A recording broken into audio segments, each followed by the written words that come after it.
Before Ferraris, before Formula One, before the Sunday morning drive, there was a machine that changed everything. A machine that didn't just reshape transportation, it reshaped civilization itself. This is the complete history of the car.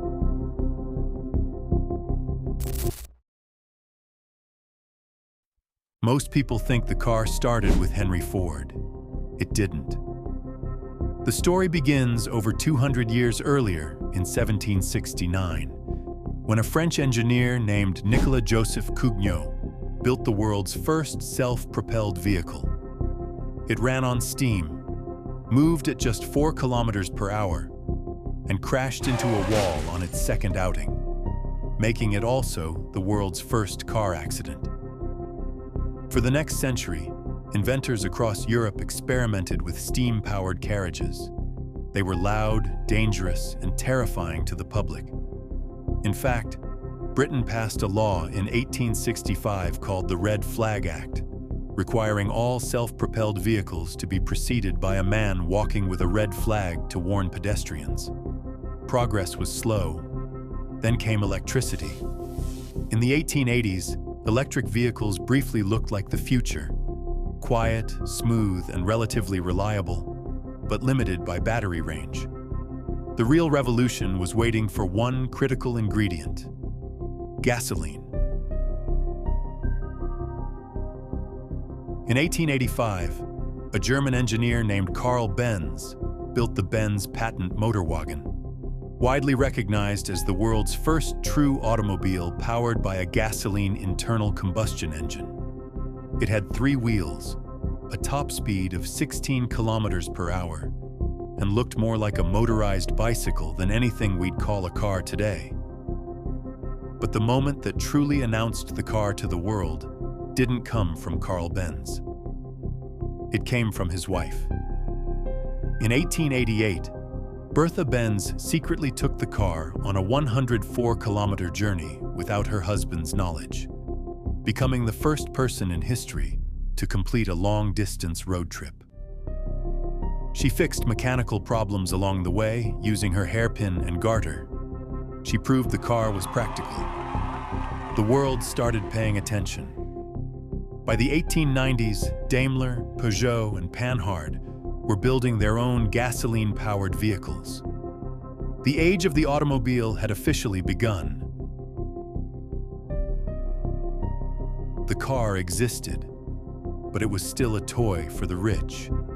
That changed because of one man, Henry Ford. In 1908, Ford introduced the Model T, a simple, durable, affordable car designed for the ordinary American. At $825 at launch, it wasn't cheap, but Ford had a plan. In 1913, he introduced the moving assembly line at his Highland Park plant in Michigan. Suddenly, a car that took over 12 hours to build was rolling off the line every 93 minutes. By 1924, the price of a Model T had dropped to just $260. For the first time in history, a working-class family could own a car. Roads were built, towns grew, suburbs were born. The world would never be the same. By the time the Model T was discontinued in 1927, Ford had sold over 15 million of them, making it one of the best-selling vehicles in history. After World War II, the car became more than transportation. It became culture. America was booming, highways were being built, and the automobile sat at the center of the new American dream. The 1950s and 60s gave us some of the most beautiful machines ever designed.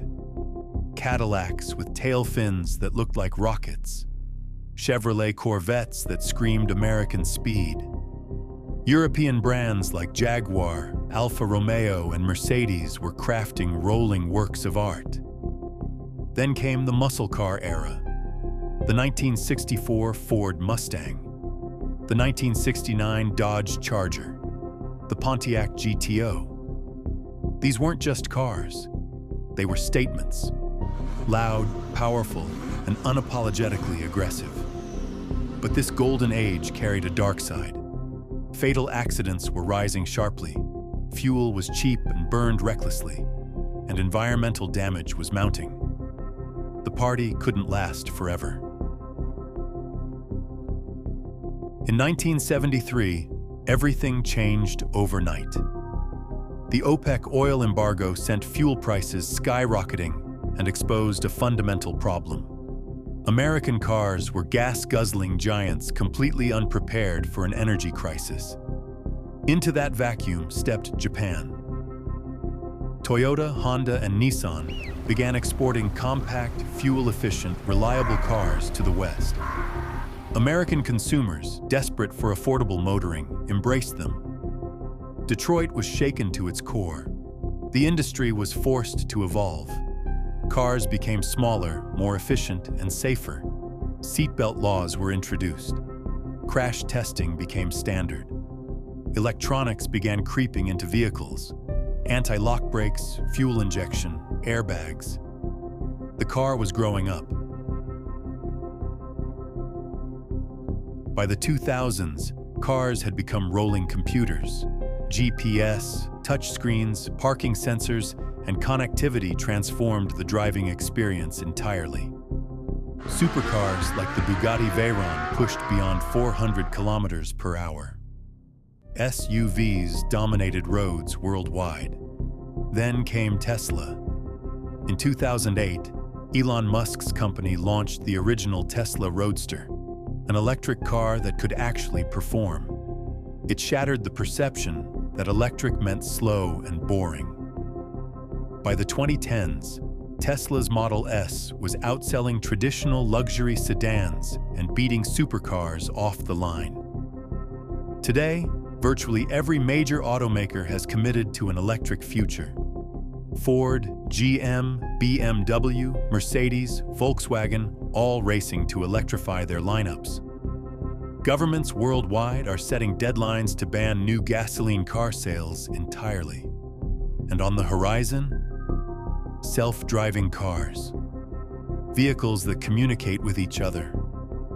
Flying urban taxis. The next chapter of the automobile story is being written right now. From a steam-powered cart crashing into a Parisian wall, to a Tesla silently accelerating past supercars. The history of the car is really the history of human ambition. Our relentless drive to go faster, farther, and smarter than the generation before us. If you enjoyed this video, hit that like button and subscribe to Steal Through Time, where every week we dig deep into the machines, wars, and civilizations that built our world. The next video is coming soon, and trust me, you don't want to miss it.